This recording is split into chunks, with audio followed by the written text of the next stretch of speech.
named Bonnie J. Burnett Fruth. And Bonnie, are you a long-time resident of Point Pleasant?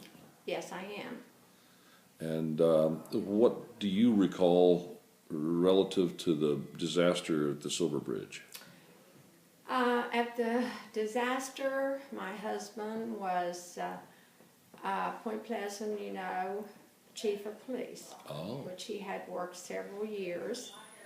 And I was working at Evans Supermarket on Jackson Avenue, and he came up and he said, Bonnie, he said, the bridge has fell, the Silver Bridge.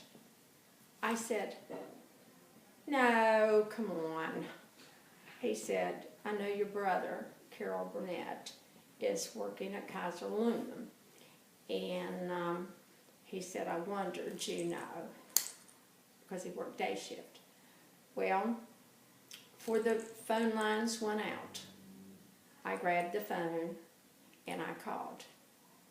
And his wife said he was there. I said, okay. So I hung up the phone. And so my husband worked tremendous hours, because he knew so many that had fell with the bridge. And I know that when we first come to Point Pleasant, we lived in Fruth apartments. It's now, what is this steakhouse there, the Long Zone, right there. And we lived in one of those apartments. And that bridge, all the time, it would make our apartment go up and down because it would be so loaded with traffic and 1 to 35 back and forth. And I know that Dr. Archer was a dentist in town. And so it was very, very cold. And so my husband, before that, anything done, he got the toothache. So he went into Dr. Archer's dentist and had his tooth pulled. But it was a very, I just can't explain, how he felt by working down there with the ones at, the river, and to come home and tell me and go back. You had to talk to somebody about it? Yes. He was a very closed mouth. He did not go out here and discuss this here or there. Something like that he brought home to me, and I listened. And he knew a lot of the people who perished? Oh, yes. Yes. There was, I can't really recall all of them. I know the Wedges, he was close to. And I just can't recall all of them. Because he was from Mason County, and I was from Gallia County.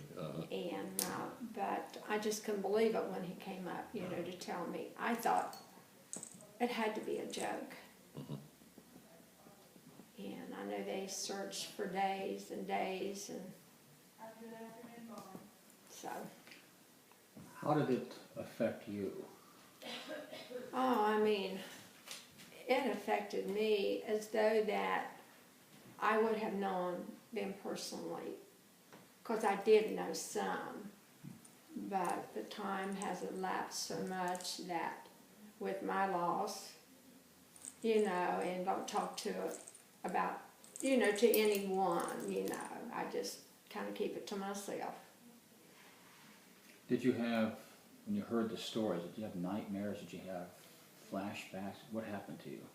Immediately. I had flashbacks from him being there in order to be with, some of the relation and all. And people, just couldn't believe that this had happened. I couldn't believe it, even though my husband was the one telling me. So it was really a tragedy, but I think that they've always said about cornstalk leaving a curse. Well, I believe he left a curse. Now, you recall when the new bridge was being built and did you have any apprehensions about going across the new bridge? at all? Yes. Okay. Yes, I felt, you know, maybe it wasn't safe. They put it up so fast. And of course we went back and forth on the ferry, and I thought, well, will we get across or will we not? I thought, you know, we don't have no life jackets, I don't think. They might have had some, but whether they worked or not, I was so always uptight that I never even asked.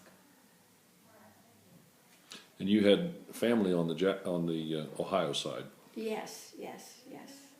And that's the first call I made to see if my brother had made it. Because that's what, you know, he wanted to know, my husband, and which was Robert E. Fruth. And he worked here in town for years. And then he was the sheriff, you know. And the first one to ever succeed himself. They have been now. But then he was the first. Okay, was there anything else that comes to mind? No, had I known ahead of time, I might have. Well, thank you very much. Sincerely appreciate it. Well, like I said, you know, I know there's more in my mind, but just all the, you know. It's affected you up to the present. Yes, yes. Because I just, by what he went through with, by knowing so many people, by him being, you know, from here. And, of course, and, you know, he had an uncle there, had the barber shop. He had a brother, the barber shop. And his aunt was a beautician. So, you know, I mean, and Jack that owned the drugstore. And I mean, you know, they always talk back and forth about all of this. I would hear that at the barber shop, because I'll have to tell you this, that his uncle, when he was chief and all, every day he come by, he wanted to cut his hair. He said, I can't have my hair cut every day.